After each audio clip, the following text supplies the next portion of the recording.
Good day, Kamaster! Welcome back to our BMI Motorride YouTube channel. Narito na naman ang inyong lingkod upang magbahagi ng panibagong video. So, kumusta po kayo? Kumusta ang lahat? We are back, better than best. So, ang topic natin sa araw nito ay magbibigay na naman ako ng tips and idea patungkol dito sa motorcycle battery. So, meron po tayong battery dito na 12 in 6.5. Ayan po. Ang size or sukat sa battery na ito ay ito na nga po, 12 in 6.5.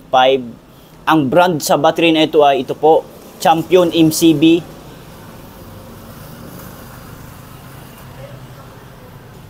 Ito ay 6 Ah or ampere hour, 12 volts, maintenance free battery. Ayan po, nakasulat naman dito, maintenance free. So, ibig sabihin, less hassle, hindi na kailangan tutubigan or babantuan. Kasi po, ang kategory sa battery nito ay maintenance free at ready to use. Once na ma-meet ang 2 to 3 years, i-dispose na ang battery na ito. Sa madaling salita, palitin na. Papalitan na ng panibagong battery. So, yun po. So, magbibigay ako ng tips kung ano ang magandang battery para sa motor na aking babanggitin. So, makinig po ang lahat ha. So, bago ang lahat, may viewers tayo na nagtatanong, si Ma'am Mary Crisalga 442. Shout out po sa iyo, ma'am. Ang tanong po niya dito ay, Sir, ano ang pwede sa Motopost Pinoy 125 at 155 pampasada? So, ito po, ma'am, para magkaroon kayo ng idea, na ito na po ang size na inyong hinahanap para sa Motopost 125 at 155cc. Ito po. Itong battery na ito ay brand new to ha. Brand new.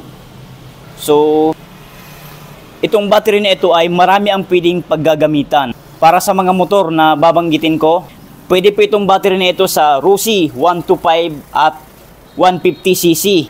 Skygo 125 and 150cc. Motopost 125 and 155cc. SYM 125 and 150cc. Euro 125 and 150 daang hari. Pwede po ito na baterya. Sa mga nagtatanong dyan, shout out po sa inyong lahat mga ma'am, sir. Ito po ang kasagutan sa inyong mga tanong. Itong video na ito ay ginawaan po natin ng effort para po magbigay kaalaman sa inyo kung ano ba ang nababagay sa battery na para sa inyong motor. So ito po yun mga ma'am, sir. So itong battery na ito ay disposable po ito ha. Hindi to siya ditubig kung tawagin. 2 to 3 years po ang lifespan nito at kung minsan maganda naman pagkaalaga natin, umaabot ng 4 years ang lifespan nito. So ang price nito walang pagbabago, ganun pa rin po, 950 pesos only. Sagad na po yun mga ma'am, sir, at wala ng tawad. Itong battery na ito ay maganda to kasi pag itagilid mo, iganon, okay lang siya, walang problema, hindi siya matatapon kasi po naka-sealed na po siya. Ayan po, sealed na po siya.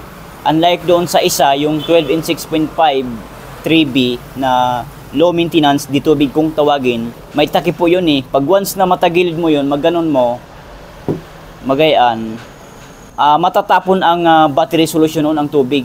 So hassle po yun. Ito po ang maganda.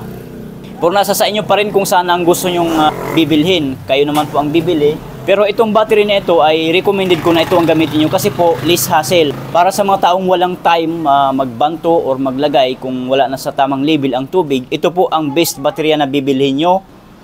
Para naman sa taong may time o masipag, pagbanto, magdagdag ng distilled water sa baterya, yung ditubig po ang bibilhin nyo. Low maintenance kung tawagin. Yun po. Pero kadalasan naman kasi ang binibilingin ng mga customer, mga tao, ito po maintenance free, less hassle na kasi ito. Yung ditubig, meron pa rin naman nagabili noon pero mangilan-ngilan na lang. Mas marami pa rin nagabili dito sa maintenance free na baterya na to. So ito po ang ating battery na best. Tips ko, isa pang tips, pagka bibili kayo ng ganitong baterya, huwag kayong pumayag na basta na lang ibigay sa inyo. Makisuyo kayo, sasabihin nyo sa seller, nagbibinta, Sir, ma'am, pwede pong patister para makita ko lang yung kanyang kondisyon ng voltahe ng battery. So, kailangan nyo ipapatister. So, ito ititester natin. Papakita ko sa inyo, kahit ganito lang ang gamit nila sa mga seller, ganito, voltmeter or battery tester. 200 mahigit lang po ito sa TikTok, sa Shopee, Lazada. So ipapatester nyo, yan. Ayan, kung mapapansin natin, ang reading sa voltahe ng battery nito ay 12.7 volts. So kulay green ang battery light indicator na lumabas dito. So nakasulat dito ay full. So ibig sabihin full charge po ang battery nito. Yan po. So kung ito ay nagiging 12 volts na lang or 11.9, 12.1 mga gayan, wag na wag kayong papayag na basta na lang ibigay sa inyo. Kailangan nyo po ipapa-warm up. Isasalang muna sa battery charger, papainitin baga para lang tumaas yung kanyang voltahe, para lang umabot ng 12.6 or 12.7 pataas, 13 volts mga ganon, bago nyo po kukunin, bibilhin, bago bigay sa inyo ng seller. Kasi pagka 12.1, mababa po yun, mahina ang voltahe noon, maaaring hindi mapa-start ang ating mga motor. Dapat as much as possible na sa 12.6, pwede rin 12.4 to 12.6 volts or 12.8 mga gayaan ang voltahe. So full charge po yun, one click ang pag-start doon sa motor kapag isalpak. So yun lang po. Ganun lang po ang tips ko sa inyo. Pagka nabili kayo ng ganitong baterya, kailangan yung ipapatester sa seller, nagbibinta, para upang ma-check natin na kargado ang ating battery na nabili. Full charge baga. Kasi sayang po, mahal po ang baterya. Kahit ito, 950 na are. Mahirap na kitain yan. 2 araw na nating pagsusumikap dyan. Dugot pawis ang inaabot natin dyan. So dapat maging aware tayo sa pagbili ng baterya. Dapat po ay full charge talaga. So sa may mga tanong dyan, mga question, pwede kayo mag-comment sa ating comment section. At isa-isa ko po yung sasagutin sa abot ng aking makakaya. So yun lamang guys ang video natin for today. I hope na naibigay ko sa inyo ang tips and idea patungkol dito sa motorcycle battery. Huwag kalimutan mag-subscribe sa ating YouTube channel para ma-notify kayo ni YouTube kapag may new videos akong ina-upload. Bye!